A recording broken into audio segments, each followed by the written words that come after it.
aula, estamos na segunda parte da lição número 4, né? E estamos vendo aí algumas exigências para a liderança. Paulo aqui falando especificamente para pastores, embora aí no texto não tenha a palavra pastores, mas como nós dissemos na semana passada, tem o mesmo significado, né? Bispo, episcopado, na verdade aí são considerados pastores. Tem outros dois lugares na Bíblia, né? Em Pedro, por exemplo, que foi utilizado lá a palavra pastor, né? Foi traduzido como pastor. E também focando aí os diáconos, né? Também o comportamento dos diáconos. Então nós estamos aí, né, no capítulo 3 de 1 Timóteo, nós lemos na semana passada. E qual era o alvo, né? Qual é o alvo aí da lição? Chegar aí a uma conclusão, né? Descobrir que nós temos algumas condições para quem quer ser líder, né? Pastor ou diácono, se bem que nós temos como aplicar isso para todos nós, né? A instrução aí serve para todos nós, né? Então ele vai falar aí de algumas virtudes que essa liderança deve ter, maturidade, experiência. Então existem aí algumas condições que são impostas. Às vezes a gente comentou que algumas pessoas acham que é só se converter e sair por aí, né, ensinando. Pregar o Evangelho é uma coisa, né? A gente tem um texto, ide por todo mundo e pregai o Evangelho. Agora o que Paulo está falando especificamente é de liderar um grupo, né? Então existem algumas pessoas que às vezes sem preparo, sem estudo, acreditam que já estão aptas para liderar um grupo. Mas o texto aqui de 1 Timóteo, aí no capítulo 3, ele é bem claro, né? Em alencar, em listar algumas qualidades que são importantes para essa liderança. Então não é simplesmente, eu quero ser pastor, eu quero ser diácono, né? Para o apóstolo Paulo, ser é mais importante do que fazer. Então o que ele vem falando aí nesse texto é como é o seu comportamento, como é a sua vida, como você é. Isso é que é importante, né? E não vou fazer, né, sem ter às vezes o dom, né, sem ter o preparo apropriado. Algumas coisas aqui a gente já viu, né? Então qual é a qualificação do líder, qual é a qualificação para o pastor, para o diácono, né? Esposo, marido de uma só mulher. E aí nós comentamos que quando Paulo fala sobre isso, não significa a pessoa divorciada não pode, né, exercer essa função. Aí existem diversos teólogos, diversos pastores que tratam isso de maneira diferente, né, que para não criar atrito na igreja, não criar confusão, então a liderança resolve, olha, aqui na nossa igreja, se a pessoa é divorciada, passou por um divórcio, então a gente não aceita que ela seja um pastor, não aceita que ela seja um diácono. Mas se nós seguirmos aí o texto de maneira coerente, o que o Paulo está dizendo aqui, dentro do contexto da época, é que não deve ter mais do que uma mulher. Mas isso é óbvio, irmão Edson. Não, isso é óbvio para a gente hoje, né? Inclusive tem até lei que o sujeito que tem mais que uma esposa é bigamia, dá uma série de problemas, pelo menos no nosso país, né? Mas nessa época aqui de Paulo, era natural entre as pessoas, né, naquela época, os não convertidos, né, terem mais do que uma mulher, terem mais do que uma esposa.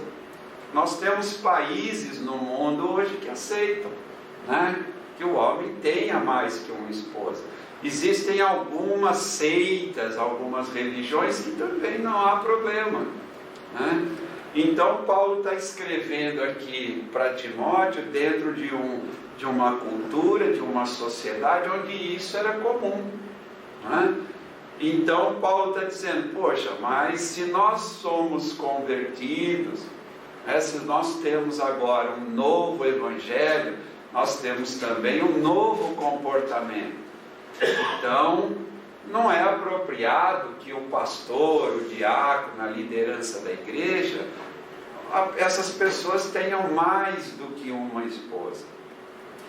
Mas, né, algumas denominações, algumas pessoas, algumas igrejas, elas dizem não pode, né? Inclusive aqui na nossa, né? Inclusive é algo defendido aqui pela nossa igreja. Se alguém é divorciado, não é apropriado que ocupe o cargo de diácono, não é apropriado que essa pessoa seja um pastor.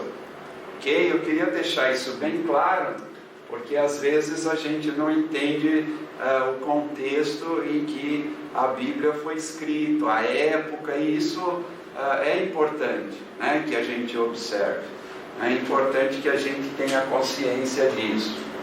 Outra característica aí, né? Moderado, sensato.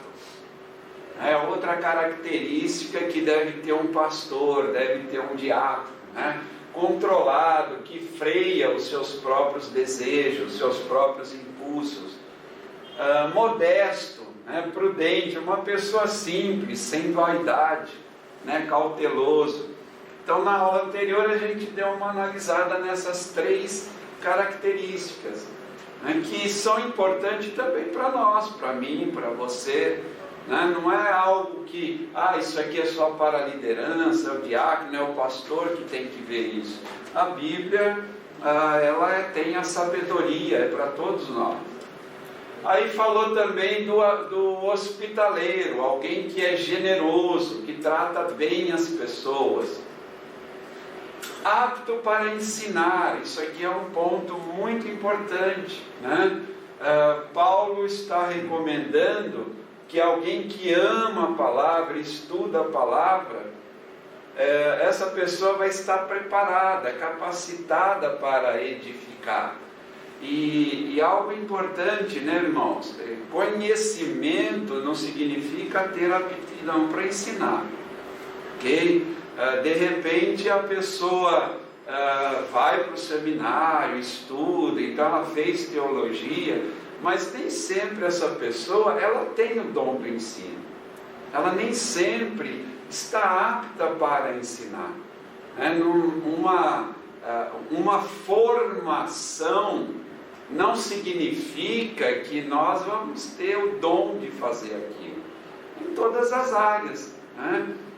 Então tem, no mundo secular, às vezes a pessoa se forma engenheiro, né? Ela estudou e tal, mas ela, por algum motivo, ela não deveria ter ficado nessa área, né? Quantos profissionais que a gente tem, mas que não tem o talento, né? Aí já não é dom, não tem o talento para aquilo. Antigamente, por exemplo, né, os pais queriam que o filho fizesse direito, né? Lá na época da colonização do Brasil, quem tinha status, quem era doutor é quem tinha feito o curso de direito.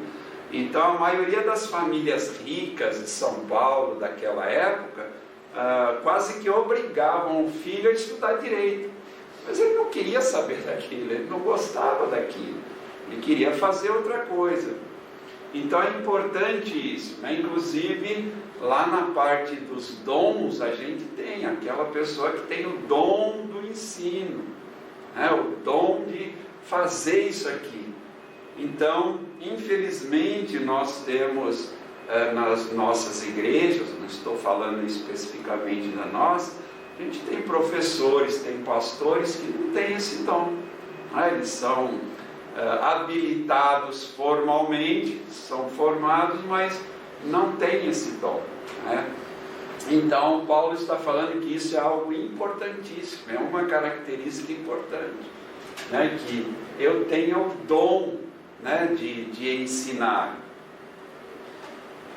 Aí nós falamos também, não dado ao vinho, né? E aí nós comentamos aqui, o que é isso? É uma pessoa que não beba em excesso, tá?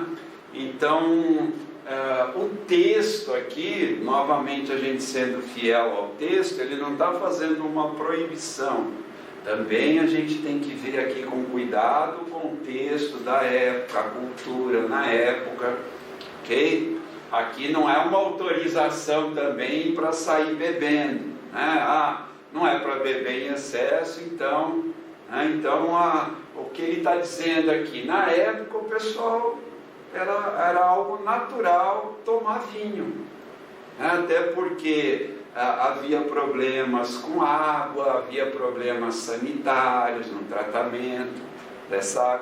Vocês imaginam se nós no Brasil, né, em 2019 ainda temos uma série de problemas de contaminação com a água, de água poluída, imagina nessa época, né, onde não havia tratamento nenhum, né? Então era comum, as pessoas tomavam vinho, e era vinho, tá? Tem um pessoal aí que quer amenizar e falar que era suco de uva, tá? Não era, Jesus não transformou água em suco de uva, Jesus transformou água em vinho, tá? Então, quem diz isso tem um desconhecimento de como é feito, da cultura, não é isso, não vamos amenizar as coisas, né? Não vamos inventar o que a Bíblia não fala, né? Então, mesmo porque esse tipo de informação, às vezes, fazem com que as pessoas pensem mal da gente. Eu vou dar um exemplo aqui. Uma vez a gente teve uma palestra, um pastor que ia pregar para jovens, o pastor Israel Carlos Bjork, era uma pessoa famosíssima, tinha várias apostilas, livros, e ele fazia palestras nas igrejas. E ele ia fazer uma palestra, eu convidei uns colegas. E nessa palestra ele disse, como era para jovem, ele estava tratando de sexualidade, e ele falou que o jovem não devia se masturbar, porque a masturbação causava tuberculose. Isso foi uma afirmação sem base científica nenhuma, não existia e não existe base científica para isso. Então, os meus colegas falaram, crente é tudo ignorante, né? Por isso que eu não gosto de vocês, né? Não me convida de novo, né? Então a gente tem que tomar cuidado com algumas afirmações que a Bíblia não diz, que não é desta forma, porque a gente está, de certa maneira, passando o ensino errado para as pessoas. Aí ele fala aqui também, não violento, mas amável e pacífico, né? Uma pessoa que não é briguenta, uma pessoa íntegra, suave, gentil. Então, eu há muito tempo atrás, eu fui assim, eu vivi minha vida de jovem ao lado de um missionário que abriu a igreja lá, e aí ele, o sonho dele, o projeto dele era quando ele fosse embora eu ficasse como pastor da igreja, né? E depois, estudando tudo isso, eu falei, eu não fui pastor porque eu não tenho quase nenhuma dessas características. Graças a Deus eu não escolhi isso, né? Porque provavelmente eu não teria me dado bem no ministério. Ele até ficou chateado na época, né? Porque passou aí 10 anos me treinando para ser pastor e depois eu fui para outra área, né? Mas é algo importante, né? Se todas as pessoas que ocupassem essa função de pastor, de diácono, olhassem para 1 Timóteo 3 e se autoavaliassem, seria assim, maravilhoso, né? Seria muito importante, tá? não avarento, apegado ao dinheiro, né? Não está dizendo aqui que pastor tem que ser pobre, miserável, andar com um carrinho enferrujado, com para-choque caindo, né? Então, existem os extremos, né? A gente não deve, né, ir para os extremos. O extremo é sempre perigoso. O que ele fala aqui é não avarento, né? Que é o quê? Aquela pessoa que ama o dinheiro. Esse é o avarento, né? Aquela pessoa que tem aquela necessidade, aquele impulso pelo dinheiro, né? Dos lucros. Alguém que ama mais as pessoas é que é importante, não aquela que ama os bens, as coisas. Então, infelizmente, a gente tem uma enxurrada hoje de líderes religiosos que já não se enquadram nisso aqui, né? São pessoas sim avarentas, pessoas que estão quase que cobrando, né, das pessoas, né? Então, se preocupando mais com os bens que a pessoa tem, né? Se preocupando mais com coisas.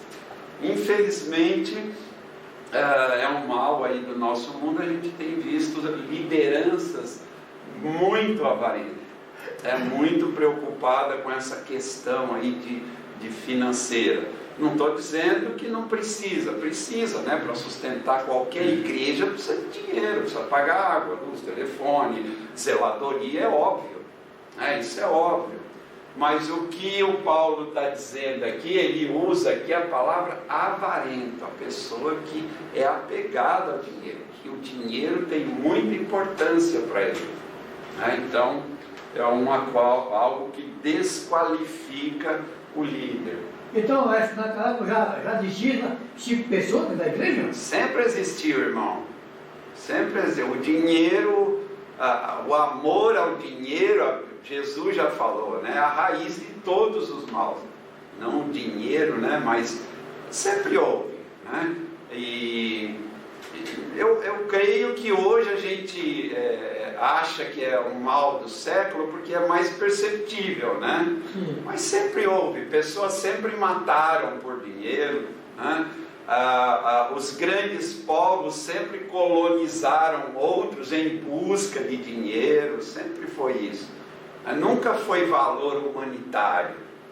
Raramente, eu vou invadir aquele país para defender.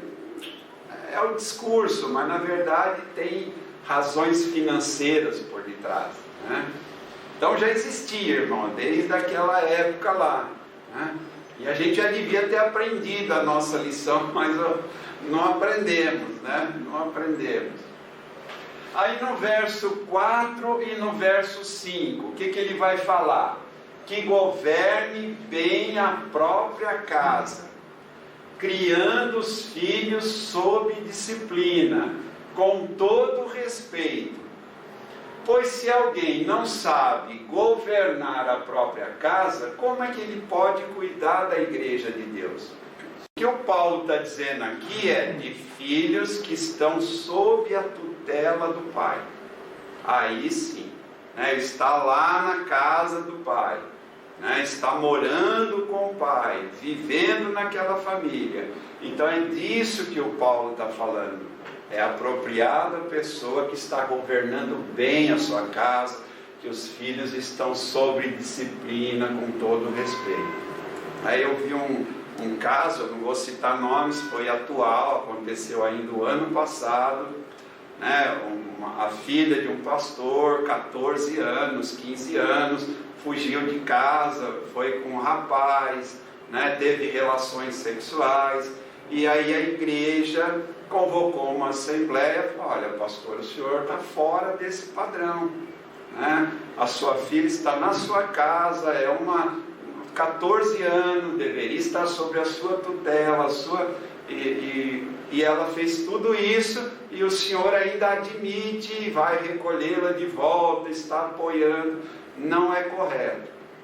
Aí metade, mais um, considerou que o pastor devia ficar, e a igreja se dividiu. A igreja, quem não concordava saiu da igreja. Aquela igreja que tinha, sei lá, 100 membros, agora tem 40. E o pastor continua, a menina já saiu de casa de novo, já fugiu de novo. Então, esse pastor, ele está prejudicando a igreja. Ele está dando mau testemunho. Se eu fosse um pastor e houvesse acontecido isso comigo, eu já iria lá, olha irmãos, não vou mais ser um pastor, escolham outro, porque eu já não tenho mais condições de estar na igreja. Eu sou neófito. Também tem uns tradutores que gostam de complicar. Neófito, o que é? É recém-convertido. Por que não traduziu lá? Não seja recém-convertido.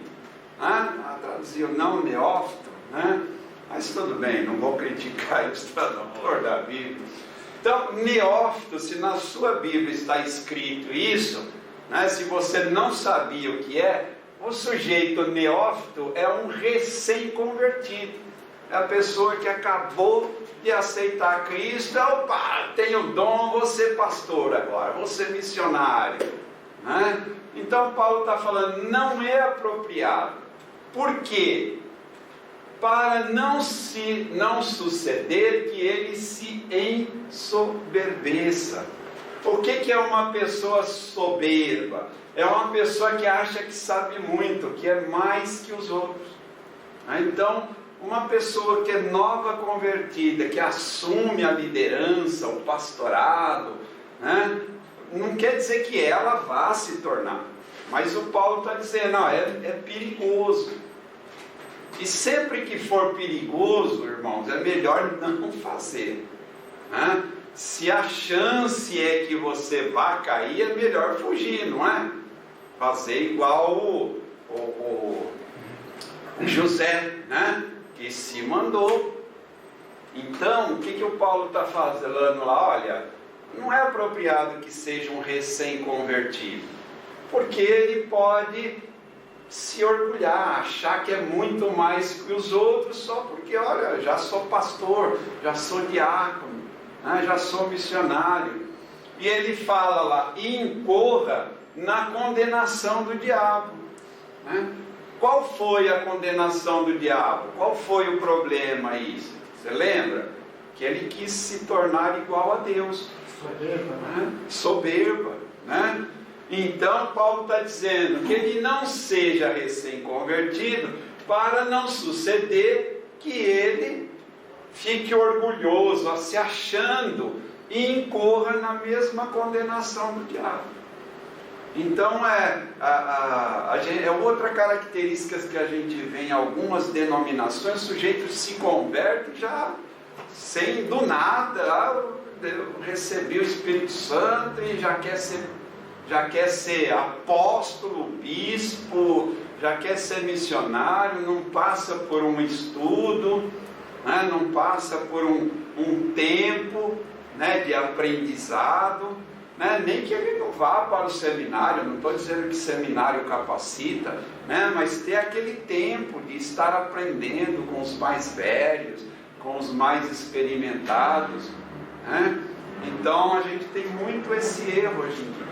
A pessoa aceita Cristo de uma hora para outra, daqui a 6 meses já é pastor, já está pregando, já está ensinando. Então Paulo aqui está dizendo que não é apropriado. Perceba aqui, irmãos, que a gente não está inventando nada, a gente só está tirando o que a palavra de Deus diz. Aí o verso 6 e 7, é necessário que ele tenha bom testemunho. O que está escrito aqui?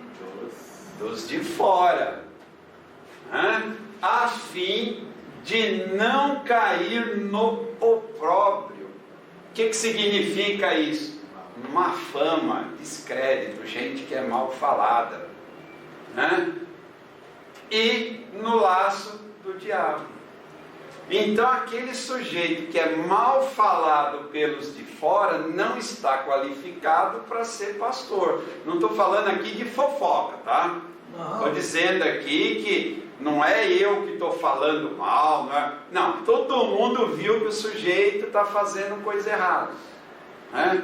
Está dizendo, essa pessoa que ela caiu em descrédito, ela tem má fama, esquece, Timóteo, esse não pode ser pastor, esse não pode ser um diácono. Como é que ele está numa função que ele tem que dar bom testemunho e está dando mau testemunho? Então é isso que o Paulo está dizendo aqui quando ele usa a palavra opróbrio. Então tem a questão do diácono, que ele também fala no verso 8. Ele usa a palavra aí, semelhantemente, da mesma sorte, depende da tradução, né? Os diáconos igualmente. Então tem essas três traduções. Ou seja, todas essas qualificações para o pastor também é para o diácono. Ok? Todas elas. Então, no verso 8 ele revela que o ofício de diácono não é menos digno do que o de presbítero, pastor. As exigências são praticamente a mesma, apenas a função é diferente, ok? Então é importante que a liderança da igreja, quando for escolher os seus diáconos, também se atenham ao texto de 1 Timóteo capítulo 3. Avalie se o diácono realmente tem condições. Lá se usa o termo que ele precisa ser experimentado, ele precisa ser aprovado por Deus, por si mesmo e pelos outros. O líder, ele precisa ter carisma. E aqui não é carismático de falar em línguas, não é isso. Carisma aqui é alguém que se destaca, que atrai a atenção, que causa boa impressão. Ok? É importante isso, né? O carisma e o caráter andam juntos. Então é importante, quando nós temos lá na Assembleia, as igrejas batistas, todo ano escolhem seus diáconos. É importante observar isso aqui, né? 1 Timóteo capítulo 3, né? Não é só eleger porque é meu amiguinha, meu coleguinha, meu chapinha, né? Não, será que está de acordo com o que fala aí 1 Timóteo capítulo 3? Não está? É meu amigo do peito, come comigo, mas não está, eu não vou votar nele para diácono, né? Ele é meu amigo, mas não tem condição de ser diácono. Então é algo que nós devemos aí ter atenção. Fala de boa reputação, né? Caráter, que a gente já comentou. O que é caráter? É fazer o certo mesmo que todo mundo está fazendo errado, mesmo que ninguém esteja olhando, né? O caráter é a essência da pessoa, define como ela é, define o ser. Então é importante isso, né? Como eu sou, como eu me comporto, como eu vivo. Então são características importantes, tanto para o pastor como para o diácono. E também isso, é claro, é importante para nós, né? Então o caráter trata da minha relação com Deus e comigo mesmo. Conduta, boa fama, reputação. É como essa pessoa é vista pelos outros. Por isso que eu falo aqui, quando eu vou pregar eu falo, esse negócio da pessoa virar para a gente e dizer, olha irmão, eu estou bem comigo mesmo e com Deus. É a frase mais mal colocada que um crente pode falar, né? Um crente nunca deveria falar isso quando ele recebeu uma crítica, uma exortação do irmão. Eu estou bem com Deus, eu estou bem. A Bíblia só fala disso. Se você não está bem com o seu semelhante, se você não tem boa conduta, boa fama, boa reputação, se que estão falando a respeito de você não é coisa boa, então você não está bem, né? Esquece essa conversinha. ditado do mundo, alguém cunhou essa, né? Tem aquelas frases, o pessoal adora mandar PowerPoint com musiquinha no WhatsApp, com aquelas frases de efeito. Gente, aquilo lá são tudo besteira. Você quer frase de efeito? Lê a Bíblia, né? E a Bíblia inteira ela diz o seguinte: você tem que estar bem com as pessoas, né? Você precisa servir. Quer mais que Jesus? Jesus era para ser, no aspecto humano, um rei. Ele podia ter nascido no palácio, ter dado ordem para todo mundo, ter sido um grande líder. Ele poderia ter liderado uma revolução tranquilamente, concorda não? Vamos acabar com os romanos, todo mundo ia seguir Jesus. Ele fez isso? Não. Ele quis mudar o mundo de que forma? Com guerra, com revolução, com protesto? Não, ele fez isso tendo conduta ética, amorosa, moral, caráter, boa fama, reputação. Ele mudou o mundo sem nunca ter pego numa arma, sem nunca ter feito um discurso de ideologia, né? Então, é incrível que hoje tem cristão querendo mudar o mundo com discurso, com ideologia, com passeata, com bater panela, né? Jesus mudou o mundo pela conduta, reputação, boa fama, né? Então, quem almeja a liderança precisa ter maturidade para conduzir segura e equilibradamente a congregação, né? Então, uma das características é ele não ser novo na fé. Fala no verso 6. Porque o novo na fé não tem maturidade espiritual. Ok? A Bíblia compara a pessoa que acabou de aceitar Cristo como um bebezinho, não é isso? É um bebê. Então, ele não tem maturidade para ser um diácono, ser um pastor. Outra coisa, uma pessoa provada, experimentada, no verso 10 está escrito lá, depois você lê. A pessoa tem que ser provada, experimentada. É alguém que passou por um tempo na igreja, né? Tem uma experiência. A gente olha e fala: poxa, olha, essa pessoa aí, né? É uma pessoa que eu não tenho nada para falar contra ela, né? Então é isso que está falando lá no verso 6 e no verso 10, é uma pessoa madura. E aqui não tem nada a ver com idade, hein? Tem nada a ver com idade. Não. Tá bom? Maturidade espiritual. Tem crente aí que está há 50 anos na igreja e ainda é bebê em Cristo. Não cresceu, né? Com todo respeito, ficou retardado espiritualmente, né? Então, não é disso que está sendo dito aqui, não é isso que o Paulo está falando. A gente pode ter um jovem já com uma boa maturidade, né?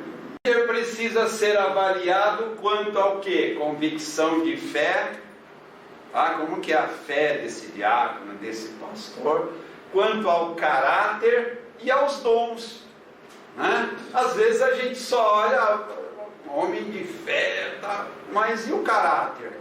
Ele tem dom? Às vezes tem fé, tem caráter e não tem dom, né? Eu já fui aí em algumas igrejas que o pastor pregou 1 hora, depois de 15 minutos eu já estava dormindo. Não dava, né? Era tão ruim a mensagem da pessoa que era um tal de levantar e vai no banheiro e volta né? Por quê? Não tinha dom, né? Então é importante avaliar essas características aqui, né? Tem convicção na fé, tem um bom caráter, tem o dom para fazer isso, né? Porque hoje está cheio de gente aí que quer ser pastor, mas não tem dom, né? Então precisa se avaliar isso aí. E aí é o que eu acabei de falar, né? A experiência não está necessariamente vinculada à idade, porque o Timóteo era jovem, né? O Timóteo e o Tito eram jovens, né? Para a época, né? Então a recomendação é vinculada à vida cristã, a pessoa que foi realmente testada nas virtudes cristãs vividas e praticadas, ok? Não adianta ser só aquela pessoa que tem discurso, ela tem que ter vivência, porque falar é fácil, né? A gente já falou isso aqui, falar eu te amo, tranquilo, né? Falar eu te amo, tá? Mas o que eu estou disposto a fazer por você? Então a pessoa tem que ser vivenciada. Hoje eu vejo muito discurso e pouca prática, ou muito discurso que não é coerente, né? Outro dia o irmão chegou, irmão, mas o senhor quer que todo mundo seja santo na igreja? Eu falei, santo a Bíblia diz que tem que ser, mas eu já até liberei disso aí, não estou mais nem exigindo mais, porque não dá mesmo, a gente já entregou os pontos, mas a gente tem que ser pelo menos coerente, né? Eu sigo a Bíblia, segue mesmo? Então seja coerente com o que a Bíblia ensina, né? Porque o cara que segue o Buda, ele é coerente com o que o Buda ensina. O cara para lá, raspa a cabeça, não está apegado mais ao dinheiro, né? Então, nós seguimos quem? Jesus Cristo, a Bíblia, vamos ser coerentes. Que a Bíblia diz, segue santo como eu fui santo na época. Exatamente. É que a gente já abriu mão, já disse que não dá para ser santo, santo é só no céu, né? Vamos deixar disso e tal, né? Coisas da igreja pós-moderna, né, irmão? O líder, é o que eu acabei de falar, né? Está aqui, o líder deve ser coerente biblicamente. Eu estou ensinando a Bíblia, vamos ser coerentes com o que a Bíblia ensina, né? Íntegro no caráter, tanto na igreja quanto em sua vida na sociedade, contando sempre, a Bíblia está escrita exatamente assim, contando sempre com um bom testemunho dos de fora, né? Então, para mim, assim, se os de fora estão falando mal, primeira coisa que eu vou ver é se é verdade. Se for verdade, já está fora, já risquei. Mas essa pessoa não tem competência para ser líder de nada. Para mim não tem líder de nada. Aí já está fora, já está arriscada aí da minha lista de pessoas que estão querendo ser líder. Porque você não tem bom testemunho dos de fora, né? Irmão, mas isso aí é o pastor, a gente está liberado, será? Né? Então é para analisar. Concluindo aí, o verdadeiro líder cristão, antes de pensar se ele preenche ou não todos os requisitos, precisa andar com Deus, né? E andar com Deus não é vir na igreja, hein? Okay? Não é porque eu estou aqui todo domingo que eu ando com Deus, não. Não se iluda com isso. Isso é religiosidade. Os irmãos me olham aqui na igreja, podem falar, o Edson é bom religioso. Para saber se eu ando com Deus, o irmão tinha que viver comigo diariamente, né? Não se iluda, né? Buscar os recursos de Deus, caminhar em total dependência de Deus. Esses são os atributos que a gente viu aqui do verdadeiro líder cristão, pastor ou diácono, mas que também serve para nós.